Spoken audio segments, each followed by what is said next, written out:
J'ai eu une dispute avec mon homme, il a fait disparaître notre chat. Je suis en relation avec un homme 23 ans, depuis maintenant 4 ans. Je l'aime énormément. Il est très protecteur et doux avec moi. Mais j'ai remarqué qu'il était très râleur et oppressif avec des gens. C'est un peu le jour et la nuit. J'ai aménagé avec lui sur Montpellier depuis 6 mégaoctésises et on a un chien qui lui appartenait et mon chat Ficelle que j'ai ramené 2 ans.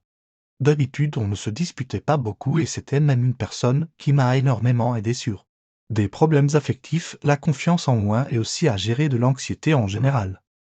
Cependant, j'ai vu qu'aménager avec moi semblait avoir changé notre dynamique. Il est plus irrité et me demande plus d'espace. Inévitablement, à force de le questionner, il a fini par éclater et on a eu une dispute.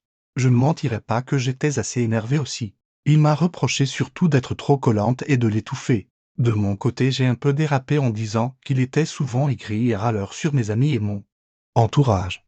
Voire jaloux et possessif parfois, bref, une dispute comme on n'a jamais. C'était pas beau à voir. Je suis allé dormir la première, il est venu vraiment tard se coucher. Bien plus qu'à son habitude et j'ai compris que ça l'avait beaucoup affecté.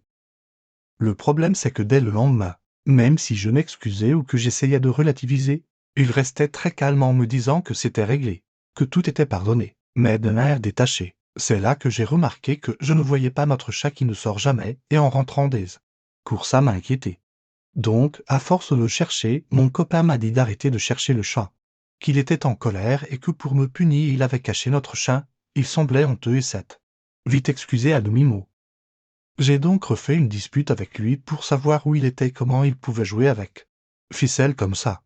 Mais le problème c'est qu'il m'a énormément fait culpabiliser sur le fait que, sans ça je n'aurais jamais compris à quel point j'y suis blessante, oppressive et que je ne m'excuse qu'à demi-mot avant de recommencer. D'après lui, il serait le temps que je paye le prix de mon comportement. Je dois dire que j'ai beaucoup pleuré, et il m'a réconforté en s'excusant. Après une semaine, à être gentil avec lui et m'excuser et écouter ce qu'il a à dire et essayer de faire la part des choses, je lui ai demandé s'il pouvait ramener le chat. Je me suis dit qu'il devait être chez un ami à lui ou chez sa famille, il a un frère à Montpellier. Et la 30, il m'a dit qu'il s'excusait énormément, mais que le chat ne pourrait pas revenir, que c'était peut-être un peu intense, et il refuse de me le dire et j'ai eu une nouvelle dispute, où il m'a dit que c'était une erreur et que je devais le comprendre, que je l'ai poussé à bout. Ça fait une autre semaine que je n'ai plus de nouvelles de mon chat, que je ne me sens plus en sécurité avec mon petit ami. Pourtant, il est toujours très doux et protecteur, je me sens perdu, je m'inquiète pour Ficelle et je ne sais pas où il est. Est-ce que je devrais m'inquiéter?